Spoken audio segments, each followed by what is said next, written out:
Hi, my name is Natalie, and today we're going to be talking about The Lightning Thief by Rick Riordan.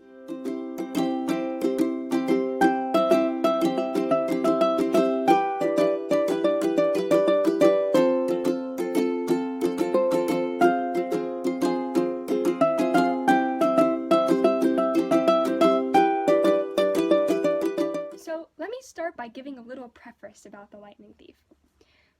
Most people read this book when they're kind of in middle school or even before that.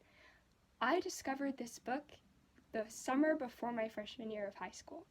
So I kind of had a lot more life experience and knowledge going into it.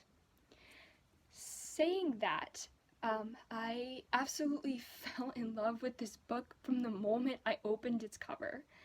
When I first heard of Percy Jackson, I thought, this is going to sound crazy, that it is a bunch of kids running through a forest trying to survive, kind of like the Hunger Games. Man, was I wrong.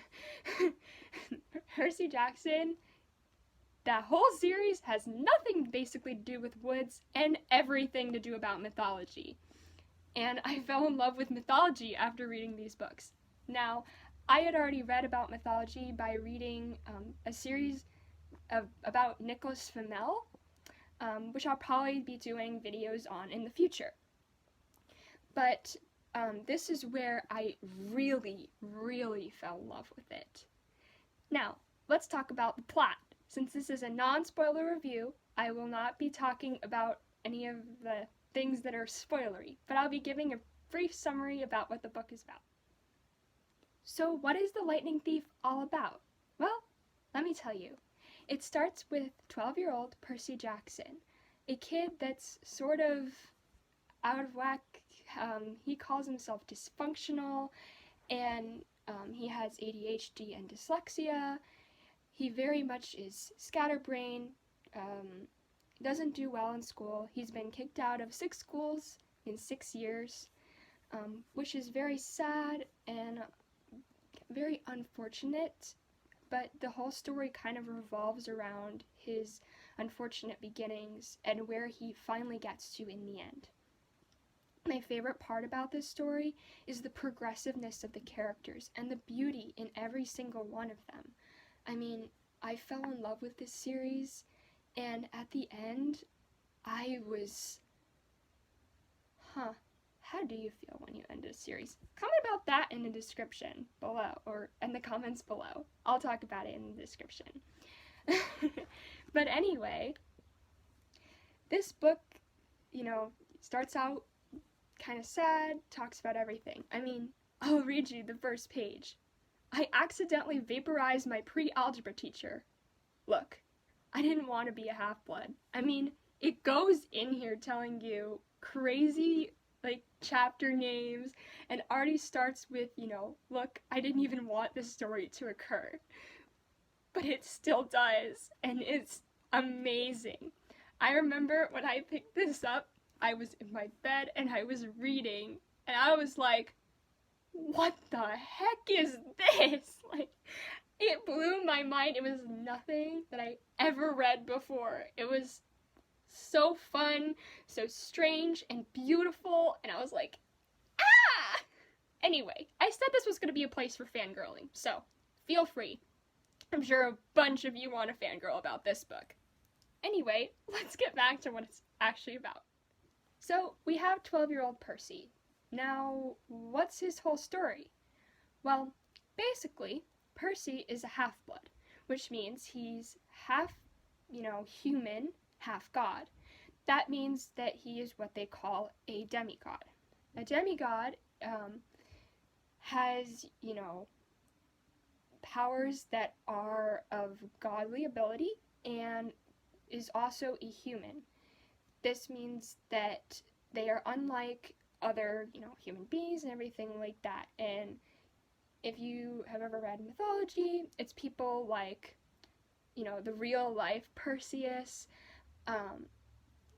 Jason and the Argonauts, Hercules, and a bunch of other heroes, as they call them, so demigods. Also, if you've ever seen Moana, Maui is a demigod. So if that gives you a brief understanding of what a demigod is, there you go. Anyway, the story begins with Percy at his school, and they're going on a field trip. So he's in a bus, and he has this friend named Grover, and Grover has like a walking condition, but he can run really fast, but he's exempt from PE from the whole year. It's kind of weird and mysterious. And, you know, there's this girl who doesn't like them. Her name is Nancy Bobafett. And there is this guy who's going to be giving the tour, and he's one of their teachers. And his name is Mr. Brunner. And then there is a substitute math teacher, and her name is Mrs. Dodds. Now, if you remember the name of the first chapter, you can see where this is already going to go.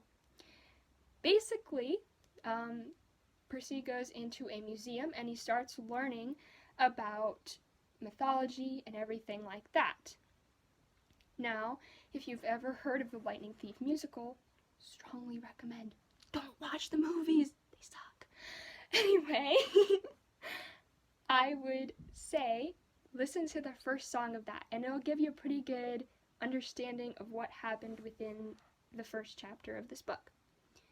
If you don't want to go listen to that, basically, as Percy's learning about all these things, Mr. Brunner, the teacher, asks him to say a bunch of stuff about the gods and whatnot, and Percy doesn't realize why Mr. Brunner's asking him all these questions and why it's so important that he knows these things.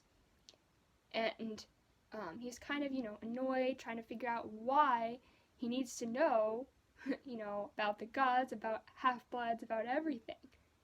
Well, he's soon to find out that he is a half-blood and that he is not meant, for this life that is normal and everything like that, and he is meant to go find somewhere that he belongs that will help him understand who he is, and that all the crazy things that have been happening to him are for a reason, and that, he has to be careful because now that he is 12 years old, monsters are going to start trying to come after him and do things to him. And so the story kind of unfolds around that basic kind of story. Troubled kid, doesn't belong in a world. But it is so much more than that, and there's so many more things to be discovered and understood in this universe. Trust me, all of the characters, you will not see things coming. You will see things coming. There are surprises, there are betrayals, there's a lot of love interest triangles and everything. And trust me, if you love, books that'll make you smile and cry and feel things, you will love this book. Anyway, I hope you enjoy, and I hope you go read Percy Jackson and the Olympians, The Lightning Thief.